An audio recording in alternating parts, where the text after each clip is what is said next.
Hello, this is Paul from Foresight Tech. In this lecture, we're going to deal with the sequence.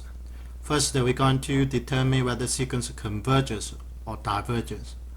The definition is here. For a sequence, what is a sequence? It's a sequence of number, okay? So A1, A2, all this is a general form for the sequence. And a sequence converges if the limit exists. Okay, the sequence diverges if the limit does not exist. Okay, what does the limit exist?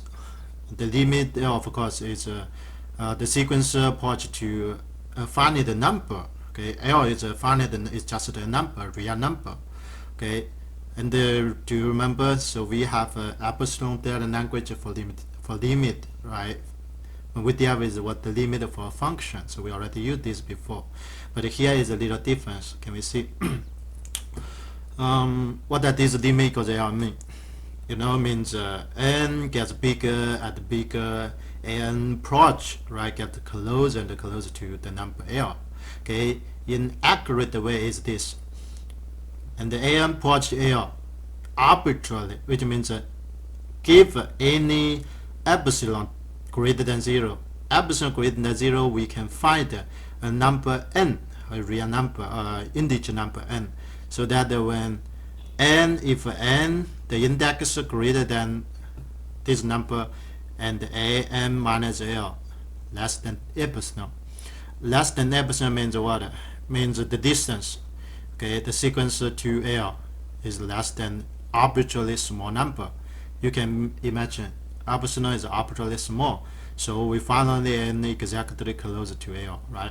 So this is like epsilon delta language we learned before about the limits. And if you look at this graph, is much more easier for you.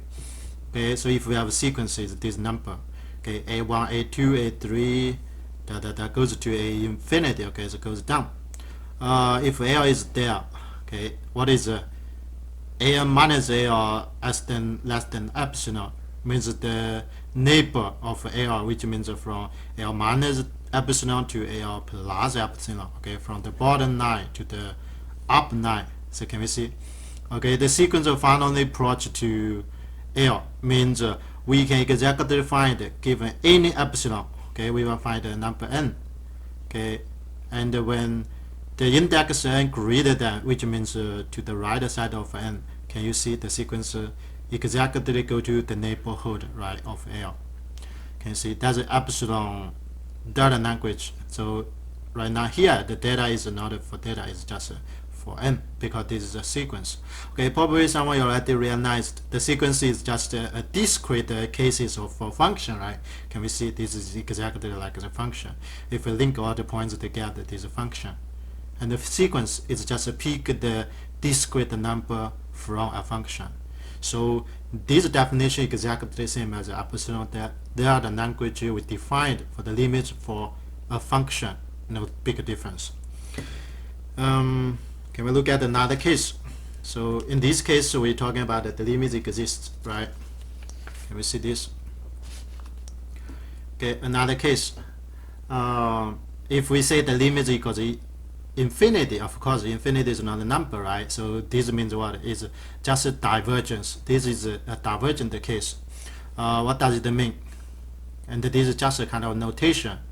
Means a special divergence. Okay, what kind of divergence? If you look at the graph, okay, the graph is the sequence goes up and up and up. What? Into infinity. Okay, into infinity. So how do you say in accurate language of mathematical language is this? Because your sequence goes up into infinity means no matter what kind of large number m greater than 0, the sequence always go beyond, right, at a specific time or n, right? So which means given any m greater than 0, we can exactly find a number n. And when go to the right, okay, so when lowercase n greater than this capital N, and the sequence all go beyond, go above the number you give m. This is exactly the definition. It's also similar as we defined it before for a function. Another case is the limit equals negative infinity. Means what? negative infinity. This is also everyone. So here, can you see is divergence? This is also divergence because what? Because infinity or negative infinity is not a real number. Okay, we just use this notation. What does the sequence goes divergence to? In negative infinity means it goes down always, right? Okay, which means what? No matter how small and the negative number m you given, you draw a real number 9, and can you see the sequence will always go below the number 9, right? So if m goes smaller and smaller, okay, of course the sequence will go down to negative infinity. This is two special case, right, of a divergence. Can we look at another divergence case? This is a famous sequence. We call the Fibonacci sequence. Fibonacci is a mathematicians a few hundred years ago from Italy. Okay, so this is really famous. If somebody go to Google, you can check. Okay, what the sequence? The sequence is 1, 1, 2, 3, 5, 8, 13, 21, 34. Can you find the pattern? Okay, the pattern is this. If we define the in recurrence relation, the first f1 is 1, f2 is 1, f3 is the first two added together, f4 is f3 plus f2. Can you see 1 plus 1 is 2, 1 plus 2 is 3, 2 plus 3 is 5, 5 plus 3 is 8, and it goes on. Okay, so the exact recurrence relation is this. The first two added together is the third one. First two added together is the third one. Okay, and of course we can see this is the increase, right? Increase up to infinity. This is a special case of divergence into positive infinity. Okay, divergence case. It's famous. Okay, now we have a few questions to show. So the first question: so can you see this sequence? N is sign at n. Okay, we need to determine whether this sequence converges or diverges. And how do you say this? Okay, so far what we know is the definition, right? So we go into the definition. See what that definition means. The definition, we need to find if this limit exists. If the limit exists, converge. If the limit does not exist, divergence. How about this limit? Okay, you learn the sine function is what? Is oscillation, right? So if we simply say this is oscillate, if you're going to see, because sine is a wave sometimes up, sometimes down, sometimes up, sometimes down. Okay, it's oscillate, and between -1 to 1. So oscillate means never approach to a fixed number, right? Means what? So we simply say because the limit oscillate means no limit exists. Okay, and this is the limit. So if we wrote this is a sequence and the limit does not exist. Okay, I simplify this is mean does not exist. Okay, now we use the definition. Okay, the definition tells us how about this sequence, and this sequence should be divergence, right? Okay, this is a divergent sequence. Okay, it's similar as that, but that's another case. And the Fibonacci sequence is divergent into infinity. This is not a divergent into infinity. It does not exist also. And one more question. Here. Before we go into these questions, I have to show you results. Okay, these results is easy to get. Special sequence r raised to the nth power. R, the first is r. The first r raised to the first power, which is r. R square, r cube, r fourth, r fifth power goes on. Okay, how about this special sequence? And this sequence converges if and only if r between the -1 and the 1. Okay, so does not include the -1, include the 1. This is special results, which is important. Can we look at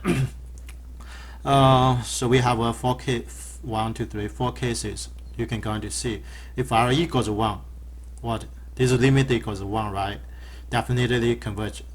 The second case, if r between the -1 and the 1, okay, is point something or negative point something, the small decimal, okay, and raised to the power. The bigger the power, the smaller the number, and finally the limit is 0. 0 means what? It's also convergence. Another case, if r greater than 1, okay, of course the limit diverges to infinity, does not exist, right? So this is a divergence. Another case, if r less than -1 is a negative number, so it's oscillated. Sometimes it's positive, sometimes it's negative. Definitely is also divergence. Okay, so we have these results. Okay, this is easy to use. Can we just use these results to see 1, 2, 3 questions? So the first, can we look at the first question? Okay, so the first question, this looks different from that, right? It's r raised to a power, but it is, okay, so we can change this term to that. And the +1 does not matter, okay? If this term converge, the limit exists of the total term, the limit also exists, right? So all we need to learn is just determine about this. Okay, so we look at that first. Can we see? Okay, I changed the form so you can see the formula goes to like this way. Can you see? Is 10/9 raised to the nth power, right? Okay, if I write it this way, you know, it's r raised to the nth power. Exactly, we can use the results. What is r? Okay, let's simply say r equals 10/9 greater than 1. Can you see greater? No, not greater. Greater than 1 exactly is go beyond that, right? And the limit does not exist. Or the limits greater than 1 is this case diverge to infinity. Diverge infinity does not exist. Okay, therefore we just simply make a conclusion. Okay, this sequence diverges because this part diverges, so the sum is also divergent. Look at the second. About the second, all we need to do is look at it, this term, right? Okay, it's similar. Okay, I'm going to see this term. This is already go to this case, right? r raised to the nth power. What is r? We know r is a -1/2. So if we look at -1/2 between this interval, right, it belongs to -1 and 1.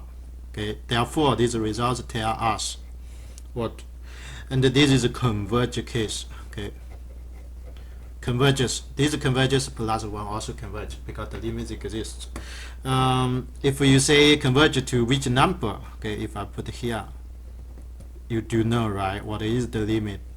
The limit an, okay, equals exactly 1 because this is 0. 1 plus 0 equals 1. Okay. One more. Can we look at this? And this still can convert it to r raised to the nth power. Okay, use the exponent rule you learned before. Can we see this? I'll change the form. I change it a little bit.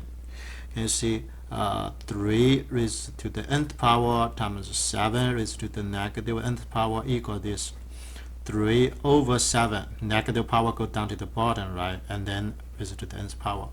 This is exactly r raised to the nth power r. Then we do know r equals 3/7. Okay, this time r between -1 to 1, right? Therefore, the results tell us this is a converge. Okay, this is also converges. So what the limit? If somehow you're going to find that the limit is this, an equals what? This always goes to 0. Can you see this between is 0? Okay, these 3 questions. I have one more question for you.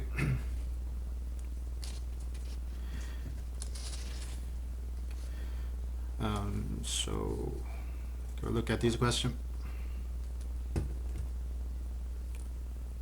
Wait a little. I'm going to 2. Okay, so this sequence, okay, so can we look at these questions? Our sequence is the square root of 2, the first term, the second term square root of 2, square root of 2. Okay, can you see? And move on. Another is square root of 2, square root of 2, square root of 2, or square root of 2, right? It gets more complicated. So it looks very strange of the sequence. So how do you see this? We have to use these results. This is famous. We call the monotonic sequence theory. Monotonic sequence theory. What does it mean? Given a sequence, if the sequence is bounded and monotonic, and then the sequence converges. What is bound mean? Bound means is a bound above and bound below. Means an is always is less than capital M, greater than lowercase m. Okay, which means an is bound for all the number, for all the an. Okay, what is monotonic? Either increase sequence or decrease sequence. Can we see? I give one example. This is exactly true. Okay, I cannot give you exact proof. Okay, because we need other information. So, but here we can look at the example. Okay, if the sequence goes up and so is bounded above, definitely increase decrease sequence is bounded below, definitely right, is bounded is greater than a1. So if m is the upper bound and the sequence goes up, and we have another theorem. The theorem tells us for this kind of real number, for this kind of sequence, if there is an upper bound and then there is a least upper bound. Okay, least upper bound should be less than any upper bound. Least upper bound means all the upper bound to pick the minimum. Okay, so ALE put here. Definitely we can exactly going to prove. Okay, I cannot prove for you here. Okay, and the sequence will approach to the least upper bound. Can approach to the least upper bound. Can see goes up, get closer and closer and closer to the least upper bound. Okay, so I mean this theorem tells us we can use for this. Why? And if the sequence is increasing, we need to find what is need to find the upper bound, and we need to find the upper bound only. Okay, if we find the upper bound and the sequence increase, then the monotonic sequence tells you, okay, this should be converged. Of course, this theorem does not tell you converge to which, right? Okay, to the least upper bound. Where is the least upper bound? We don't know. Depends on your sequence. But this is very useful. Another case, if the sequence goes down, decreasing, what do we need to find? We need to find a lower bound. Okay, a lower bound. Okay, bound below, which is small, the lowercase m. Can we see this? How about this sequence? First, I will look at it as bounded, or we look at the increase or decrease. Okay, can we see square root of v is 1.4 around? Okay, which means what? Which means this is bigger than the first, right? Okay, 2 times 1 point something greater than 1. I mean, if we're going to see exactly, we can use the mathematical inductions. This sequence is increase is exactly similar as our case. Okay, I provide you. So what do we need to do? We need to find the upper bound. Okay, can we find the upper bound? So the first, can we find the upper bound? Yes, we do. What is the upper bound? Okay, it's easy to see. So we look at the one by one. How about the A1? A1 is square root of 2, less than 2, right? How about the A2? I say 2 is just a 1 upper bound. Okay, why A2 is what? A2 is this. A2 is less than square root of 2 times 2. Why? Because square root of 2 is less than 2. Square root of 2 times 2 is 2, right? See, we can see A2 is also less than 2. So can we see A3? A3 is less than, I put this change to 2, which means what? Is 2 times square root of 2 times 2. Okay. Okay, this is what? This is 2. 2 times 2 is 4. Square root of 4 is 2. Can you see? A1 less than 2, A2 less than 2, A3 less than 2. If we go on, all the AN is less than 2. Means what? Means this is bounded above, right? Exactly, we find a capital M. So it's bounded above. Is bounded, okay, above This is what we need. Of course, it's bounded above, and then we need to prove that the sequence is increase. Can we see the sequence? If it's increase, we need to see A2 greater than A1. Can we see A2? A2 is this. Okay, I say A2 is greater than A1 because what? Because A2 is greater than 2 times 1. Square root of 2 is 1.4, greater than 1, right? So this is greater than 2.1. Okay, 2 times 1, which means square root of 2, A1. Okay. Can you see? A2 greater than A1. How about the A3 is greater than A2? We're going to see A3 is greater than, I do a little, so I change this to 1. So this is A3 greater than this, right? So it's 2 times the square root of 2 times 1. What is this? Is exactly A2. Okay, can you see? A2 greater than A1, A3 greater than A2. So you can see A3 greater than A4, or A4 greater than A3. Okay, continue. You can find what? Any AM plus 1 greater than AM. Okay, the last term greater than the previous term. Okay, which means what? Greater than the last greater than the first. Okay, so it's increase. So this term is increase, or we say the sequence increasing. Okay, now can you see it's bounded and it's monotonic. Therefore what? Therefore the theorem. So this monotonic sequence theorem tells us it converges. The sequence converges. Of course, is by that theory. Is by monotonic sequence theory. This is very important theory. Okay, that's all the question. Thank you.